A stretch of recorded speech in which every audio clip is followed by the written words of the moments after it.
Nothing beats education. Education is the most powerful weapon we can use to change the world. Good day, my honorable chairman, vice chairman, distinguished guests, panel of judges, adequate and co-debaters, and my wonderful audience. My name is Umar Halima, a representative of Adebayo Baptist Junior High School. I'm here today to support the motion which says, should government provide free education at all levels? I will say a capital yes. Government should provide free education at all levels. But before I elaborate more on my point, I would like to define the key terms: free education and government. Free education refers to the provision of education without any direct cost to the student. Government refers to the system or body with the authority to govern a state or society. First of all, I would like to give thanks to Our Excellency Honorable Chief Obafemi Awolowo, whom introduced free education to the nation. And by statistics, 76% of Nigerians have benefited from the decision he made in the 50s-old Western region. And some of our past and present leaders, our governors, our presidents, our chairmen, our CEO, our MPs, they've all benefited from free education as a result of Chief Obafemi Awolowo's decision. Now, my wonderful audience, imagine Chief Obafemi did not take that decision he made in the 50s. What would Nigeria become of without free education? Many successful people begin with zero or lack of knowledge before they turn into successful people. The thing that changes their lives and brings them to success is the perfect education. And as we all know, the education today, the first 12 grades are entirely free for students and not all levels. Why? That's where my question comes in. Why is it only the 12 first grades that are free? Don't you think it should be all levels that should be free even after my above explanation? Well, moreover, in today's economy, you need to be successful in life. A college education is needed. It is essential. Having an education is now a privilege rather than a right. But having a free education should be a right, given to every individual or guaranteed to every individual, regardless or irrespective of their financial situation. However, I know my opponent may say the cost of education is a major factor that hinders the distribution of free education, but I highly disagree. I highly disagree by saying that the cost of investing in free education is as investing in the future of our country, and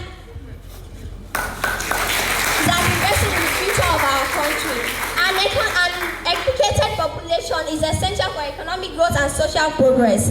And moreover, as at 2004, the UBE program organized provide free and compulsory basic education for children aged 6 to 18. And in 2019, also our Lagos State government also introduced free education policy to the states. And in conclusion,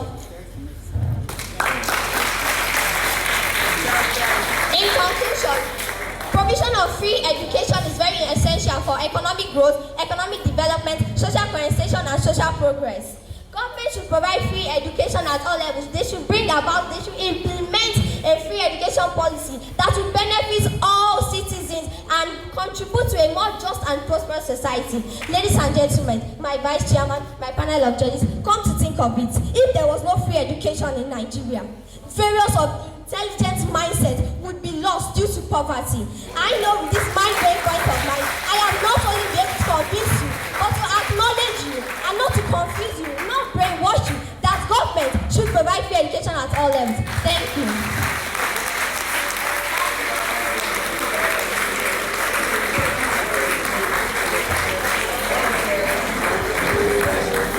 Let the representative from State Junior come forward. Good day, Chairman, panel of judges, adequate timekeeper, co-debaters, and the audience. My name is Adebayo Deborah, and I'm here to respond to the question that states, should you punish children for using curse words? My answer is yes, but before I go on, I would like to mention some causes of cursing. Cursing is usually the result of uncontrollable anger, frustration, depression, and imitation. Here are my points. Children's teaching should be focused on how to regulate their emotion. They should be punished if using curse words so that anger won't take over their ability to think or act rationally. Permit me to say this in my native language. Láti kékeré láti ka ìrókò, tó bá dàgbà tán, àgbà ẹbọ lọ́wọ́ ẹni. The literary meaning is that we should train children well from childhood, otherwise they will become wayward adults. Also, parents need to teach their children about respect for themselves and others, or else it will seem like they are raising spoiled kids. More importantly, parents should help their children realize that some words hurt and are not socially acceptable. Helping children find firm about this, or else a lot of other people, family, peers, teachers, and neighbors will systematically begin to shun their children. Moreover, research indicates that even if curse word is not directed at someone and not personally abusive, it is still offensive. But if directed at someone, the person will certainly be less motivated, and that is why curse words should be discouraged. My opponent might say that corporal punishment has been banned. Well, I'm not talking of corporal punishment, but discipline a child. Children who keep using curse words should be prevented from attending all social events. No birthday parties, no outing in public, no fast foods, and no trips to restaurants. Furthermore, laboratory-based experiments shows cognitive effect. We know that curse words command more attention and are better remembered than other words, but they also interfere with the cognitive processing of other words. So, cursing can sometimes get in the way of thinking too. Should we allow our children use curse words that will have a negative impact on their hearers? In conclusion, words are powerful. God created the heaven and the earth with words, positive of course. On the other hand, diabolic people also uses words negatively, and it comes to pass. In the light of this, we should train children to use words positively, because words are powerful forces available to humanity. At this point, I would like to ask my listeners a question. Would you rather allow a child emotion be battered, molested, and the child bullied verbally in the name of no punishment? With all this, I want to say that the use of curse words should be punished. Thank you.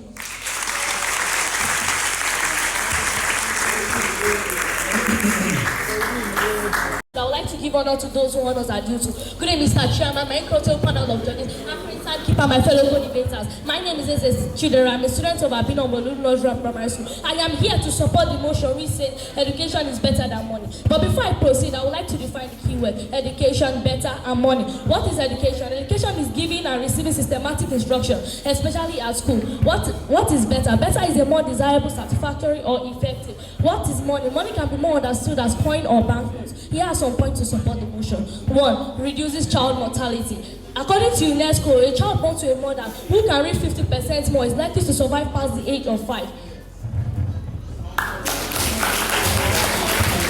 This means educated parents know what to do and where to go when their child faces challenges like health problems. 2. Economic growth. The most wealthy nation has an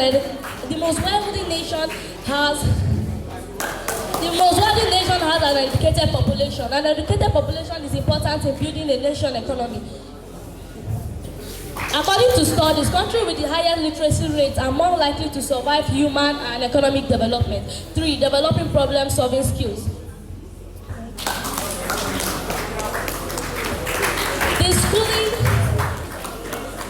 The schooling is structured to teach people how to develop critical and logical thinking skills. Importance of education: it makes one to be confident, it builds self-defense, it helps one to make good decisions, it builds human rights. In conclusion, education is getting awareness.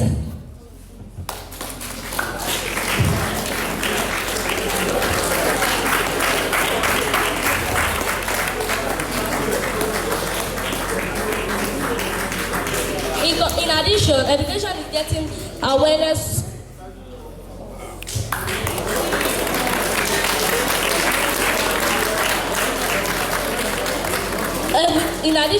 Education is getting awareness of better decisions. Even if you have a huge amount of money and without the knowledge of how to spend it, the money is of no use or value. I hope with this great point of mine, I'll be able to convince you and not to confuse you that education is better than money. Thank you.